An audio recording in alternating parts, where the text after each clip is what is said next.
So thank you. Thank you all for coming. This is overwhelming. Thank you to my team, this was my 7th deployment. I spent a lot of time in Katrina, Gustav, Ike, North Dakota, lots of different places. This was by far the hardest, the most austere environment, and the absolutely most rewarding thing I have ever done.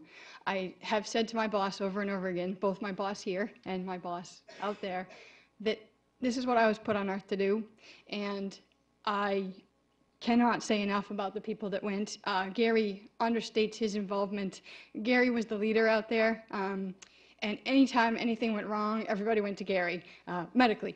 There are things wrong with the generator that we had somebody else look at, but you know, I have to say, and David, despite the fact that on the plane I looked at him and said he could never go again because it was his fault that we nearly crashed,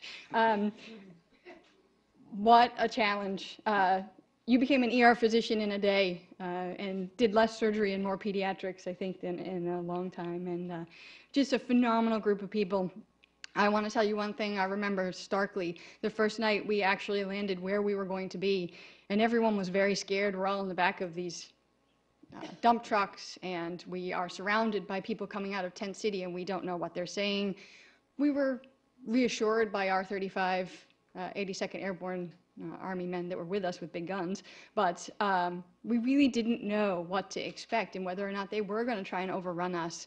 And we landed in the middle of the night, and there's a famous picture in the Globe of me looking like we were going to die.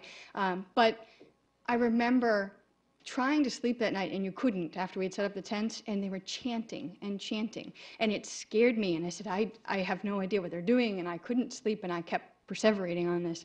And I woke up in the morning, and Thea James, who's a physician who speaks Creole, who's been to Haiti several times, and she works at Boston Medical Center in the ER, said, no, they were praying. They were thankful that we were here. And that made all the difference. That made it, you know, so, you know what? Let's not worry about my fears. Let's go and do this. And that's what we did. Some of these pictures, hopefully I will go the right way. This is what we call the baby in a box.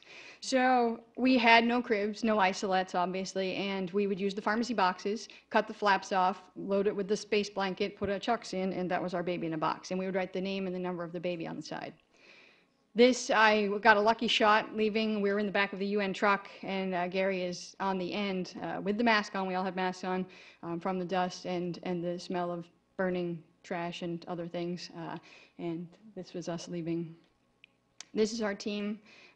This is us and IMSERT. IMSERT was actually the International Medical Surgical Team they talked about. They brought the OR.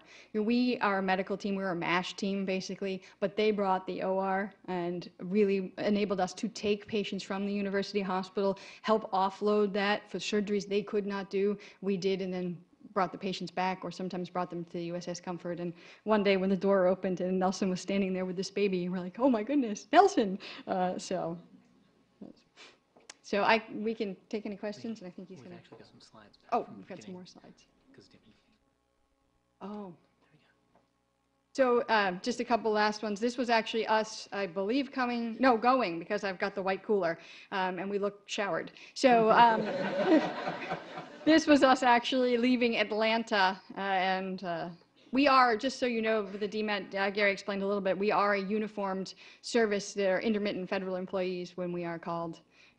This was, again, at the Haiti airport. I have never seen more chaos. I don't know if you guys agree, but how there were not more accidents on the runway. You had helicopters landing over here, and then you've got a Navy seaplane with the folding wings here, 3 humongous planes from Argentina and Brazil and ours, and then you've got little Jeeps driving all around and trucks driving around these planes with the engines going and people walking anywhere.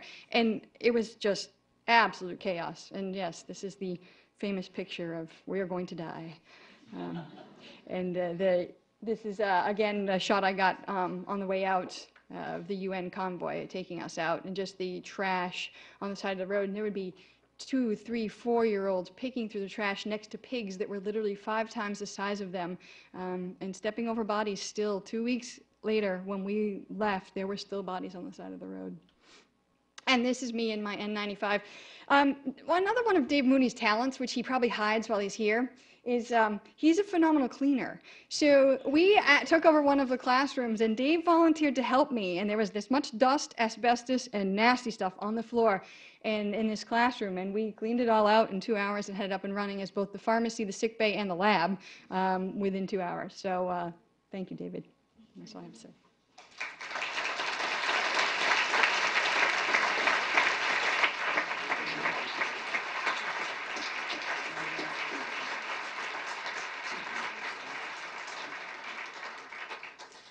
Deb Weiner, I went out on the second deploy. Why? Because when the earthquake hit and the first team deployed, I was on a cruise ship running a conference 100 nautical miles from Haiti, and they wouldn't give me one of their little lifeboats so that I could go over with the first team. I want to thank all of you. Without the support of Children's and my colleagues who were willing to cover my shifts, and yes, I will pay you back, and everyone here who was able to help in so many different ways, our efforts would not have been possible. I also want to thank my colleagues because they did a phenomenal job setting up our facility, and it speaks to the experience that the team has had in being able to go out and not only provide the medical services, but knowing how to set up a field medical surgical hospital. And unlike these guys, this was not my most austere deployment. Iran was, because of what they had done. Relative to what they had, we had real luxury, including cots. But what was so striking to me was what we could provide. By the time I was there, there were fewer critically ill patients from injuries from the earthquake. There were plenty of residual injuries, serious injuries of patients who had not received care yet. The team performed over 300 surgeries while I was there. But I was the only pediatrician there. There was a pediatric surgeon there, but it was just the two of us.